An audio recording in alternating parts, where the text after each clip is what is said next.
Buongiorno cari amici e benvenuti anche oggi nel vostro canale del vostro Marietto Veneziano. E da come avete visto il titolo, oggi parleremo di egregori forti che condizionano la nostra vita senza che ce ne rendiamo conto. Ho già fatto altre pillole, ma oggi vorrei ribadire certi concetti così che siano più chiari. Però prima di iniziare questa bellissima pillola con il vostro Marietto Veneziano, vi chiedo, se non l'avete ancora fatto, di iscrivervi al canale di Hildegarda, che è ormai famosissima a livello nazionale, e anche del vostro Marietto Veneziano, e di venirci a trovare nei nostri gruppi Facebook, dove siete tutti ben accetti, e anche nel canale di Telegram.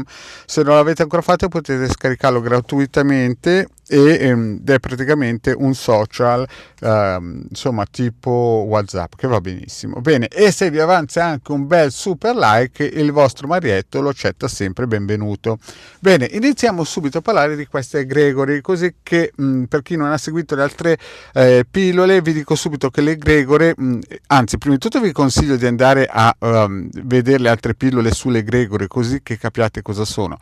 Ma partiamo subito dal presupposto che le abbiate viste. Comunque, in linea di massima, l'egregore è diciamo, un catalizzatore dei pensieri delle persone.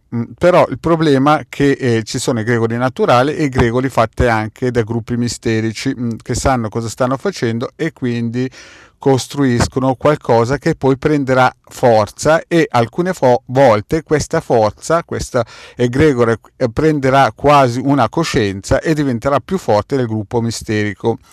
E alcune volte, come avete visto sui giornali, alcune volte alcune sette si suicidano perché magari vogliono allontanarsi da questa egregora, ma questa egregora è diventata così forte che li porta al suicidio. Non capita spesso, ma alcune volte, quando si gioca con queste cose, succede.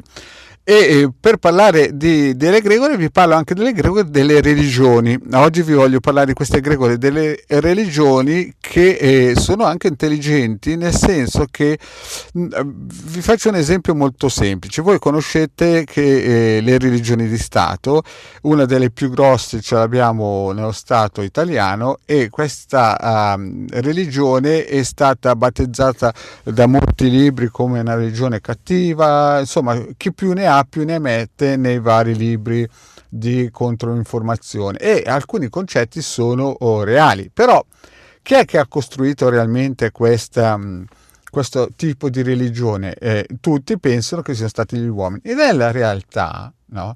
Quando poi incominciano a fare l'analisi di questa religione, si viene a scoprire che ha preso da altre religioni, da Minerva, dai Celtici, insomma, da chi più ne ha, chi più ne mette, dei persiani. Insomma, sono tutte festività che sono state convertite. Ma nella realtà la cosa non è che è stata la religione di Stato che ha preso e attinto a piene mani dalle altre religioni, e sono state le egregore delle altre religioni che si sono fuse in una nuova religione e hanno creato praticamente questa nuova religione che sta dominando l'Occidente da quasi 1700 anni più o meno, no? Perché dopo 300 anni dopo l'anno zero praticamente è cominciato a prendere forma questa religione. Ma questa religione è stata creata da queste egregori che si sono unificati e hanno creato questa religione.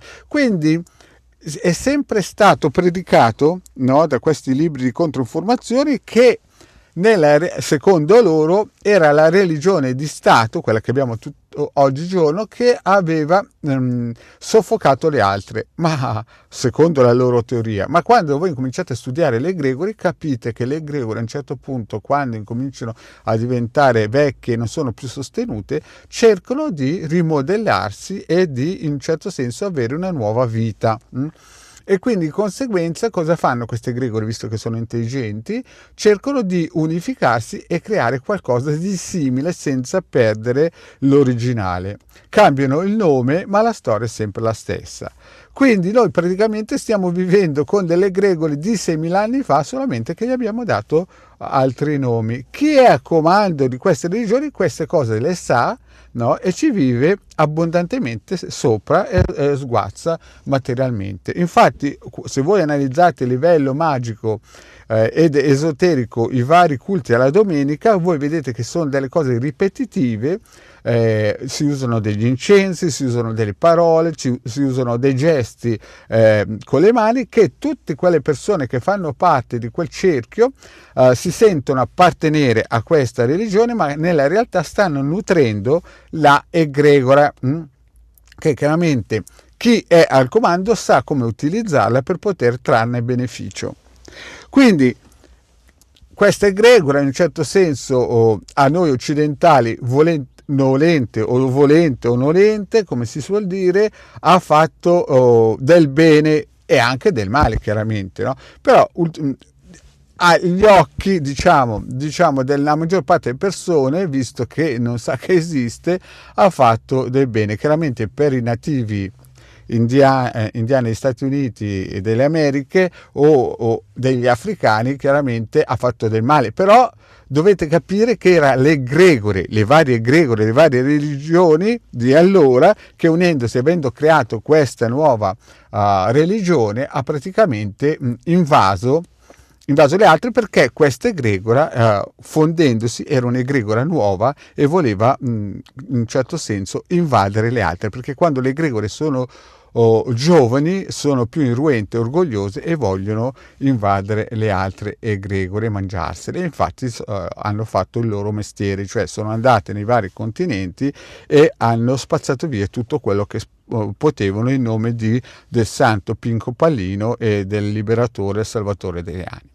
Quindi questa piccola pillola è solo per dirvi che effettivamente, perché qualcuno mi ha contattato in PVT per parlare di queste vecchie religioni di Stato, in realtà non sono vecchie, ma hanno solamente 1700 anni, e prima di queste ce n'erano altre che era esattamente la stessa identica cosa, solo che erano distaccate, erano 3 o 4 tipi di religioni, Minerva, poi c'erano i Celtici, c'erano altri tipi di religioni molto più piccoline. Alla fine, dopo 300 anni dall'anno zero, si è coagulato questo nuovo tipo di religione, e diciamo che negli ultimi 1000 anni ha preso forma questa forza che in questo momento è quasi in declino. Quindi cosa vuol dire? Vuol dire che le egregori che stanno dominando questo mondo si stanno preparando per costruire un nuovo tipo di religione di Stato, che molto probabilmente sarà molto forte, giovane, e con un certo senso raggrupperà queste religioni che ci sono. Però questa è un'egregora che ai ricercatori della verità proprio non interessa, è qualcosa di lato. Bene, cari amici, per il momento è solamente una piccola pillola per spiegarvi che è vero che i libri di controinformazioni dicono cose molto giuste, molto belle, anche orecchiabili da sentire, però sono partite dal presupposto che siano queste nuove religioni che comandano, nella realtà sono state fagogitate dalle vecchie per darsi una nuova, in un certo senso, verginità, ma nella realtà sono egregori vecchissimi che si sono riciclati. Bene, cari amici, nelle prossime pillole parlerò anche dei francomassoni, che sono una cosa molto interessante, che un nostro amico che mi segue sul canale del vostro Marietto Veneziano mi ha fatto questa domanda, e vi devo dire che c'è molta carne al fuoco e un bel discorso. Grazie cari amici, e alla prossima. Vi chiedo, se non avete ancora fatto, di iscrivervi al canale del vostro Marietto Veneziano e di venirci a trovare nei gruppi di Facebook di Hildegarda e Marietto Veneziano, e mi raccomando anche iscriversi al canale di Hildegarda, che è famosissimo. Grazie amici, e alla prossima, ciao.